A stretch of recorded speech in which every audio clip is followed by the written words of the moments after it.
आज हम देखेंगे precision instrument, MMB first year का प्रिसीजन इंस्ट्रूमेंट।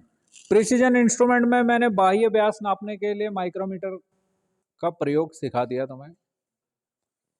आज हम देखेंगे अगर आंतरिक व्यास नापना है, ये हॉलो सिलेंडर है, खोखला सिलेंडर। अब इसके अंदर का व्यास नापना है कि इसका आंतरिक व्यास कितना है। इसमें भी ये ए बी के बीच में कितना है और सी और डी के बीच में कितना है।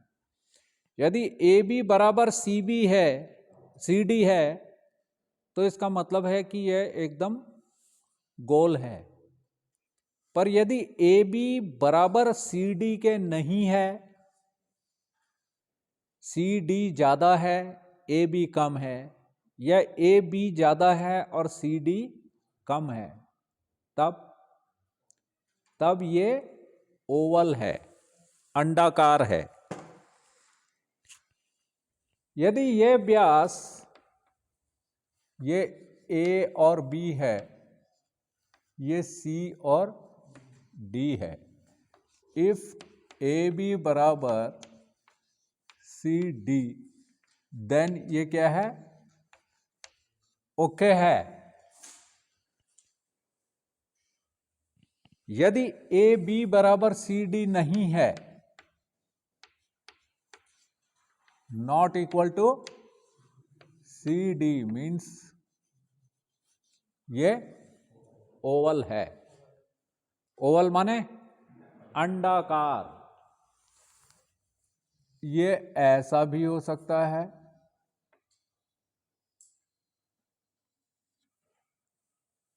और ये ऐसा भी हो सकता है।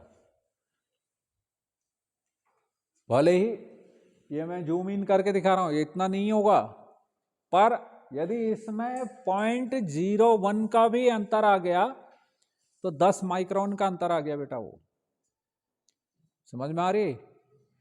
पिस्टन इस सिलेंडर के अंदर चलता है, यह इंजन का सिलेंडर है, सिलेंडर लाइनर है। ये क्या है? सिलेंडर लाइनर है। ये इसका ऊपरी हिस्सा है, ये ऊपर से फिट होगा। यहां पर एक ग्लैंड सील लगती है। ग्लैंड वाशर या ग्लैंड सील उस जगह पे लगती है जहां पानी चलता है। क्या चलता है? पानी चलता है। ग्लैंड सील और ऑयल सील में फर्क होता है। ऑयल सील रबर की होती है, ग्लैंड सील चमड़े की होती है, लेदर मिक्स होता है उसमें। दोनों के मटेरियल में फर्क है। ऑयल लुब्रिकेंट है, वो हाइड्रोकार्बन है, वह भी पदार्थों पर बुरा असर डालेगा। हाइड्रोकार्बन है तो वह कुछ ना कुछ प्रभाव अपना डालेगा। इसी तरह से पानी है, पानी में जंग लगाने की प्रवृत्ति होती है और पानी के प्रेशर को रोकना थोड़ा मुश्किल होता है। लिक्विड के प्रेशर को रोकना थोड़ा मुश्किल होता है, इसलिए यहां पर एक ग्लैंड सील लगती है, वो स्पेशल होती है। वो यहां लगेगी तो इसके बीच में जो पानी सर्कुलेट हो रहा है वो नीचे ऑयल में नहीं मिलेगा, क्योंकि इससे नीचे के हिस्से में ऑयल है और यहां पर पानी है। पानी चलता है, कूलेंट चलता है इस पे। अब पानी की जगह coolant means anti freeze mixture है। पानी का बॉइलिंग टेम्परेचर कितना है? 100 डिग्री मान लिया जाता है, मगर पहाड़ों में जैसे जैसे हम ऊपर चढ़ते जाएंगे वायु दाब कम होता चला जाएगा तो उसका बॉइलिंग पॉइंट भी कम हो जाएगा। 80 डिग्री में पानी उबलने लग जाएगा, 90 डिग्री में उबलने लग जाएगा। वो जब कूलिंग सिस्टम आएगा उसमें अच्छी तरह से बताया जाएगा। तो पानी ऑयल के साथ मिक्स ना हो, इसलिए यहां पर एक सील होती है। पर और इसके अंदर इंजन सिलेंडर चल रहा, पिस्टन चल रहा। ये तो सिलेंडर है, इसके अंदर पिस्टन चल रहा। पिस्टन चल रहा है रेसिप्रोकेटिंग मोशन में। जहां पर तक वो सबसे ऊपर आता है और ज्यादा ऊपर नहीं आ सकता, that is TDC, top dead centre. और यहां से जब वो नीचे नहीं जा सक रहा है तो this one is BDC, bottom dead centre. अब इससे नीचे वो जा ही नहीं सकता, फिर क्रैंक घूम जाएगी, फिर ये ऊपर को आएगा। तो इसी एरिया में ये ऊपर नीचे चल रहा है। काफी दिनों तक इंजन के चलने के बाद इसके अंदर घिसावट आ जाती है, पिस्टन रिंग घिस जाते हैं, पिस्टन रिंग घिसते हुए इसको भी घिस देते हैं, यानी इस सिलेंडर के आंतरिक व्यास को भी घिस देते हैं वो। तो और कंप्रेशन के समय पर जब कनेक्टिंग रॉड दबाव डालती है तो वह थर्स्ट साइड इस तरफ से रगड़ते हुए जाएगी, ऊपर को आएगी, और नीचे को जाते समय इस तरफ से रगड़ते हुए जाएगी।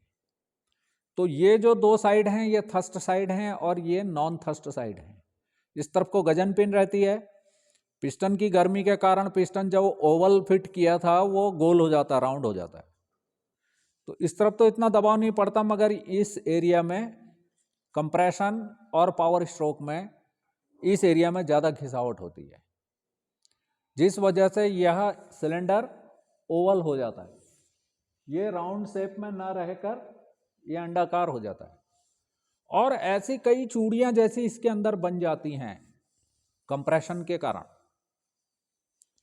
ठीक है, तो उसे नापने के लिए फिर इसे कब बदलना है, पूरा का पूरा लाइनर ही निकालना है या ओवरसाइज के रिंग डाल के काम चल जाएगा, इसे चेक करने के लिए इसका आंतरिक व्यास मापना जरूरी होता है।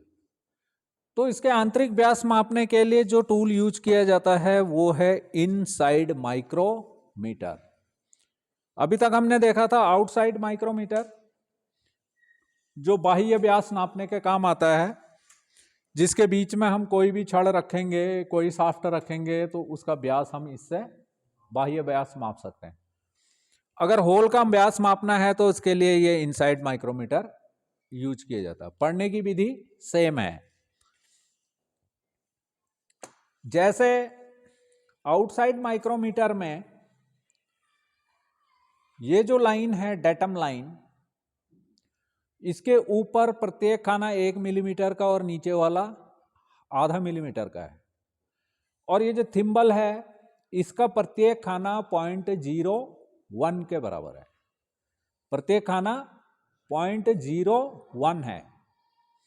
तो इस तरह से इसमें 0.5 को 50 भागों में डिवाइड किया हुआ है, और एक खाने की माप है 0.01। सेम इनसाइड माइक्रोमीटर में भी ये डेटम लाइन है,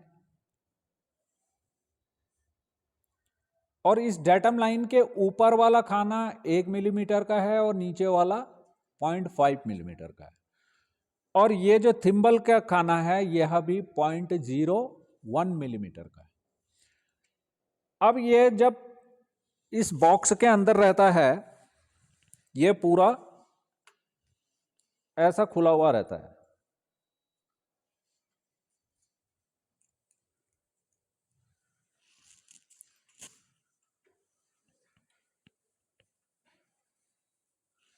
ये इस तरह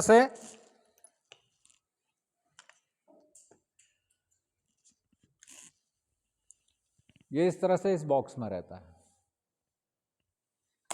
ये बॉक्स बंद हो गया, जब इसे खोलोगे तो इसके अंदर ये कुछ दिखाई देंगे।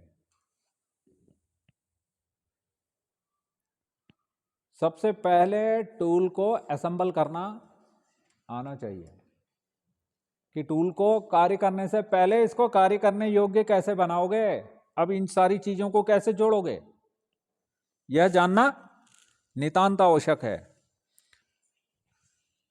इसमें भी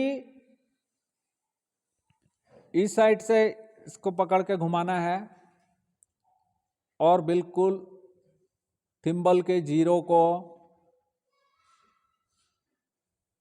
यहां मेन स्केल के जीरो से मिला लेना।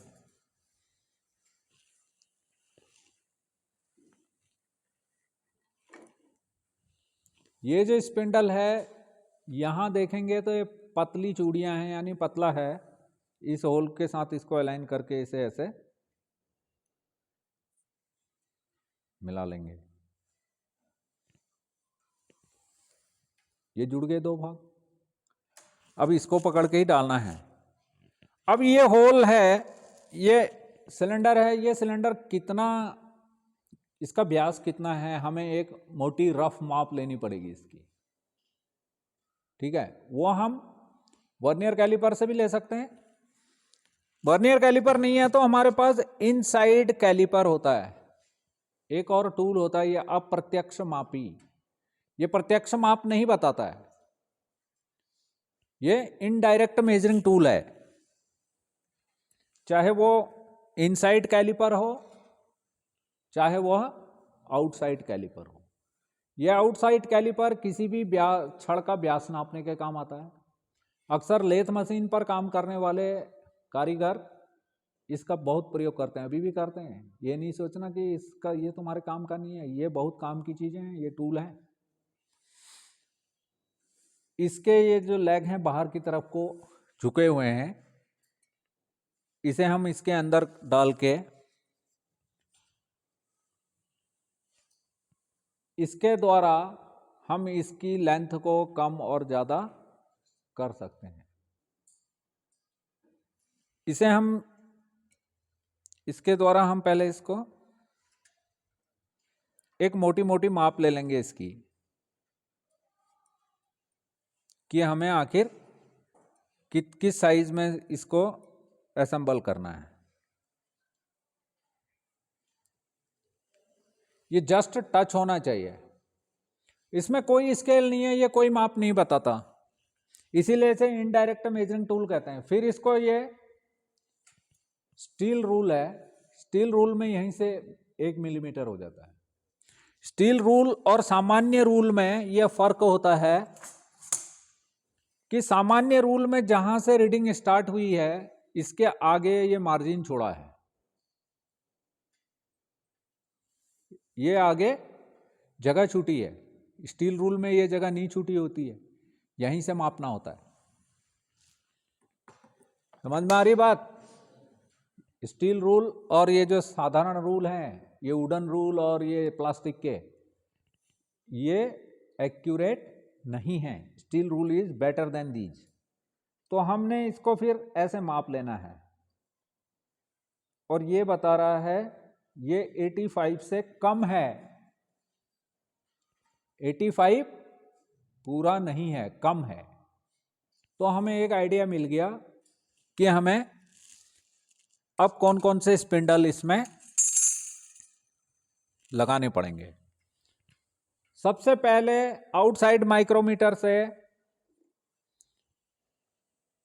यह है 25 से 50 का, इसे खोलकर इसकी माप ले ली हमने।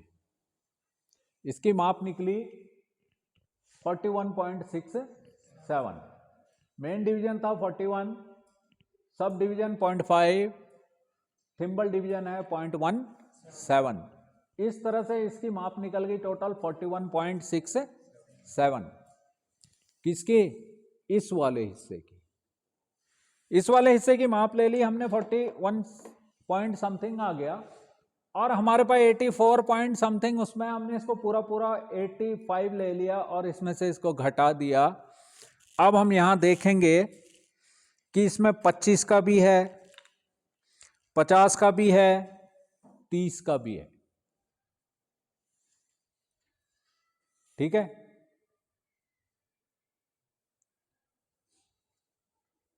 तो ये 38 का, इसमें ये 13 मिलीमीटर का है और ये 25 का है। 25 और 13 कितना हुआ? बाकी जो कुछ मिलेगा हम इसे जैसे जैसे खोलते चले जाएंगे वो एडजस्टमेंट हो जाएगी। समझ में आ गई बात? तो अब हम क्या करेंगे, इसको भी इस जगह पर हमने इसे फिट कर दिया। यहां मेन लाइन का 0 देखकर इस 0 को इसके सामने ले आए। डेटम लाइन का 0 और थिम्बल का 0 मिला लेना है। अब इसको इस सिलेंडर के अंदर दाखिल करना है, जस्ट टच, यानी कि यह फंसे। और उस समय यह ध्यान रखना है कि यह एकदम 90 डिग्री पर होना चाहिए, यह एकदम खड़ा होना चाहिए। ऐसे झुका हुआ, ऐसे झुका हुआ ये नहीं होना चाहिए, बिल्कुल सीधा होना चाहिए। ठीक है, अब हमने इसको इसमें इंसर्ट कर रहे हैं, अंदर डाल दिया। अंदर डाल के इसके थिम्बल को घुमाना है तो ये अपने आप बाहर को खुलने लगेगा।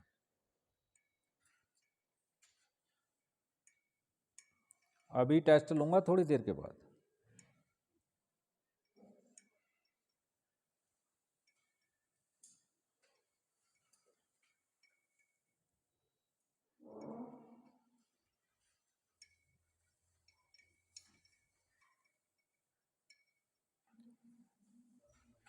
इस तरह से इसके अंदर डाल के, अभी ये तो दिखाने के लिए मैं ऐसा कर रहा हूं, इसे जस्ट टच होना चाहिए, ना टाइट ना ढीला, दोनों सिरों को इसे टच करना निहायत जरूरी है। जहां पर आप माप रहे हो उस जगह पर निशान लगा लो तो अच्छी बात है। ये टच है, इसे हमने बाहर निकाल दिया। अब हम इसकी माप नाप रहे हैं।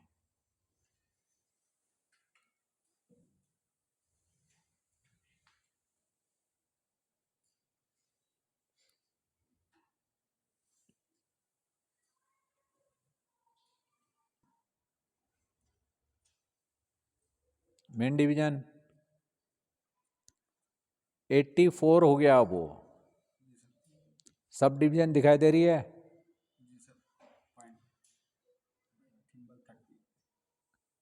सब डिवीजन 0.5 कहाँ है? वो 84 के इस तरफ है, तो सब डिवीजन इसमें कुछ नहीं है। समझ में आ गई बात? 84 दिखाई दे रहा है मगर वो 0.5 84 के इस तरफ है, न कि इस तरफ। यदि यह 84 के इस तरफ दिखाई देता नीचे, तब वो सब डिवीजन काउंट होती। ये इस तरफ को बढ़ रहा है। समझ में आ रही बात?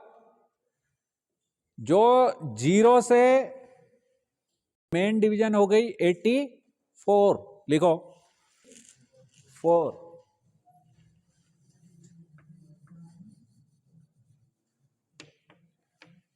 84 mm पूरी पूरी। सब डिवीजन कुछ नहीं है।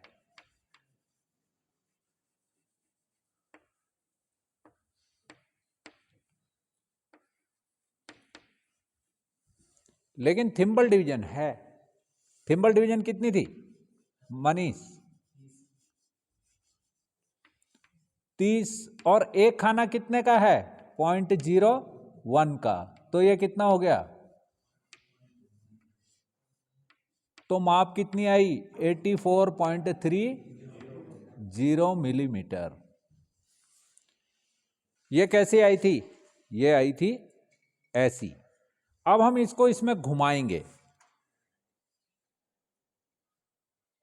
घुमा के जस्ट इसके विपरीत दिशा में लेके जाएंगे और वहां पर की मापेंगे।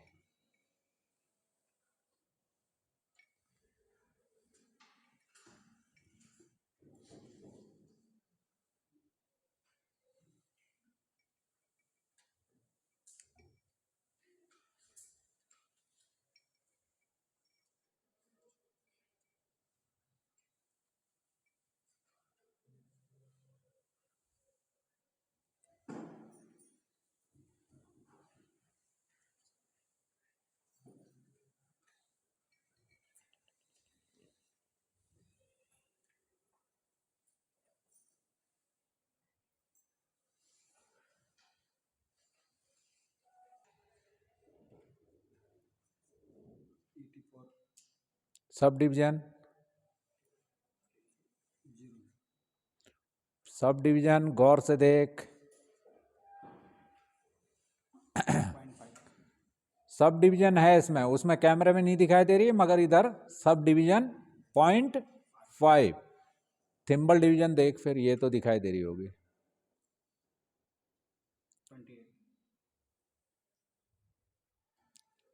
Yes, thimble division 28।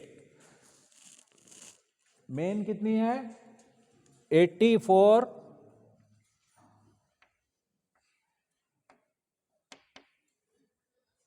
Thimble division है 0.5, सॉरी सब डिवीजन है 0.5।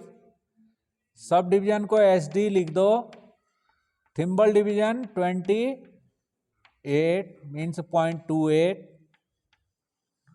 टोटल कितना हो गया 84.78 और यहां था 84.30। इससे इसको घटा देना है तो ये 0.48 mm इसकी क्या निकली ओवल टी। आगे बात समझ में। ये व्यास अलग है और ये वाला व्यास अलग है, मतलब ये लाइनर घिसा हुआ है, ये लाइनर घिसा हुआ है। ये राउंड शेप में नहीं है बल्कि कैसा है ओवल है। तो जो बड़ा व्यास आया हमारे पास 84.78 mm और इससे पहले वाला नापा था हमने वो था 84.30 mm। तो ओवल टी आ गई 0.48 मिलीमीटर। आ गई बात समझ में। तो इसकी होनिंग होके काम चल जाएगा, परंतु फिर इसमें ओवरसाइज के रिंग लगाने पड़ेंगे। फर्स्ट ईयर है अभी धीरे धीरे आगे बात समझ में आएगी कि ये मापन क्यों जरूरी है। ठीक है, आजकल ऐसा मापना कोई नहीं सिखा रहा। आजकल क्या है सब डिजिटल बने हुए हैं, पर डिजिटल उतने एक्यूरेट नहीं है। समझ में आ गई। उसमें 5% अप डाउन होगा प्लस माइनस। इसमें क्या है, इसमें हर चीज हमें दिखाई दे रही है अपनी आंखों से। These instruments are more accurate than digital instruments. Understand? Digital में इतनी दिक्कत ही नहीं है, उसमें डिस्प्ले है, यूं डालो वो दिखा देगा, पर वह एक्यूरेट है या नहीं है इसकी कोई खास गारंटी नहीं है। पर आजकल करते भी क्या है कि स्लीप भी नहीं डाल दो, पिस्टन भी नया डाल दो, कनेक्टिंग रॉड ठीक है चल जाएगा, काम चल जाएगा, और क्रैंक को ग्राइंड कर दो। ठीक है, so it's enough for the day. Have a great day. ये 28 लिखा था यहां पर, थिम्बल डिवीजन 28 लिखा है, पर 28 का एक खाना है 0.01 का। 0.01 इंटू 28 करेगा तो कितना आएगा, कितना आया। तो यहां जोड़ा तो 0.28 ही है। ये 28 अगर इधर लिखा गया था तो वो मैंने 84 में जोड़ा तो नहीं, जोड़ा तो यहां, तो टोटल रीडिंग आई है ये 84, यहां का उठा के यहीं रख दिया। समझ में आई। वो लिखने में बोर्ड में जल्दी में इधर हो जाता है ऐसा। इस चीज को कंफ्यूजन नहीं करना। ये थिम्बल में 28 खाने हैं, 28 खानों में एक खाने का भाग है, मान है 0.01, तो 28 खानों का मान कितना हो जाएगा 0.28 मिलीमीटर होगा। तब इनको जोड़ दो, जोड़ने में जो रीडिंग आ रही है ये ज्यादा आ रही है। अगर ये रीडिंग भी इतनी ही आती 84.30, तब ये राउंड शेप में होता, इसमें कोई ओवल्टी नहीं होती। समझ में आ गई बात। ये स्टैंडर्ड है, नॉन थर्स्ट साइड में ये रीडिंग है और थर्स्ट साइड की रीडिंग ये है। थर्स्ट साइड जहां पर ज्यादा दबाव पड़ता है, जहां झटके पड़ते हैं, जहां घिसावट होती है, वो साइड थर्स्ट साइड। जिस साइड घिसावट नहीं होती है वो नॉन थर्स्ट साइड।